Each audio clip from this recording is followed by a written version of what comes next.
You once told somebody during an interview that you did a musical with Frank Sinatra. Just to see what would happen as far as the... It is true. I remember the interviewer wasn't... I felt the interviewer wasn't really paying too much attention to my answers, so I kind of just threw in this, you know, this... She asked me, like, what was I working on? It wasn't me. No, we actually spoke to Lorraine last Wednesday. No, it wasn't Lorraine. It was so... And I remember she asked me, like, what was I doing or something, or what was the last job? And I said, oh, I was in a musical in Las Vegas with Frank Sinatra. And then suddenly her ears pricked up. Oh, really? And I said, yeah, we played both ends of a camel. You know, I was in the front, Frank was in the back. And she printed it. It was... Oh, really? It appeared in print. You must have a good poker face, then. Go on, give us your best poker face. We're going to move on to the poker in just a moment, because it actually features in next week's episode, doesn't it? But, well, these are the things, Josie, because Ardal was introduced at the end of last series. You've spent 5 months, I guess, out there filming the new series. How is he kind of fitted into life in the Caribbean as a detective, would you say? Pretty good. I mean, he knows it.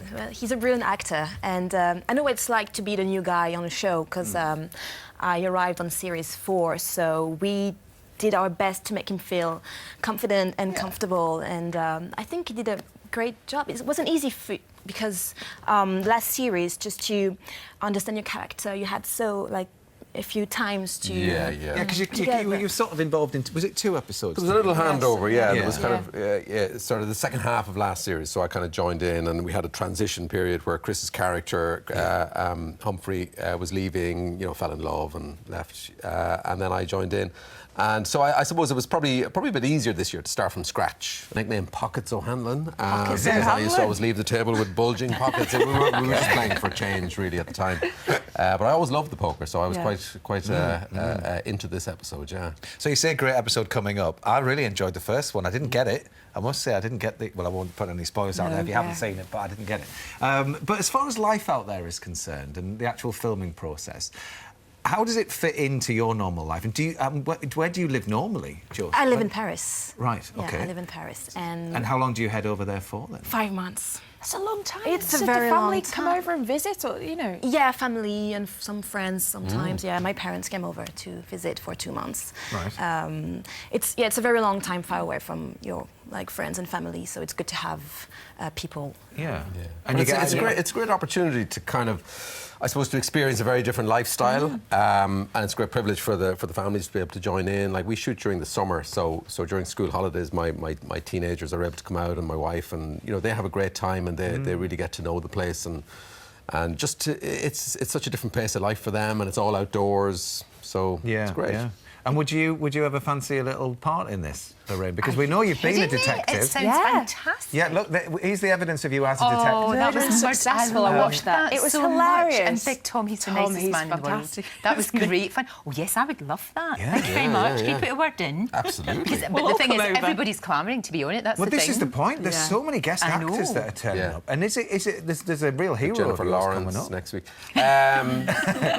Is Nigel playing it? A genuine hero of mine. I mean, that was the show, more than any other show, that inspired me to get into comedy, I have to say. You know, as a teenager, I was glued to the young ones. And so to just meet him was great, and then to work with them is doubly brilliant. And I mean, we're going to talk more about the Caribbean now, because hopefully we're going to go live there very shortly. But just a word on that, because you were actually there when, you know, during hurricane season, obviously, with Jose as well, and Marie. What was it like when the weather was like that for you guys during filming? Josie, we'll start with you. A few weeks before the hurricane arrived, it was very, very hot, more than it normally is. And it was a bit scary, of course, but the thing is, production just handled the thing very well. We had a WhatsApp group where we sent messages to each other to make sure that everybody was okay. We started filming in the morning, and then the police, like the real police, came on set and said, you have to stop now and go back home. That was the real police? Yeah. It wasn't me. The real. So we came back to our villas and we've waited until next day. But yeah, it was a very long night. Yeah, it's the uncertainty, really, isn't it? You know, you don't quite know what you're going to face the next morning, and whether you're going to have water, whether you're going to have electricity, you know, whether you're going to have you know, food. Scary time. So you're not quite sure, and you know, you do have a long dark night of the soul, I think, because it puts it into perspective as well. That we're just making a TV show, you know. For people who live in the Caribbean year round, this is real life, you know. And this is something they have to contend with pretty much every year, or you know, hopefully not every year, but maybe, you know, once in a generation. And that's something that we're going to move on to now, because hopefully we are just about to go.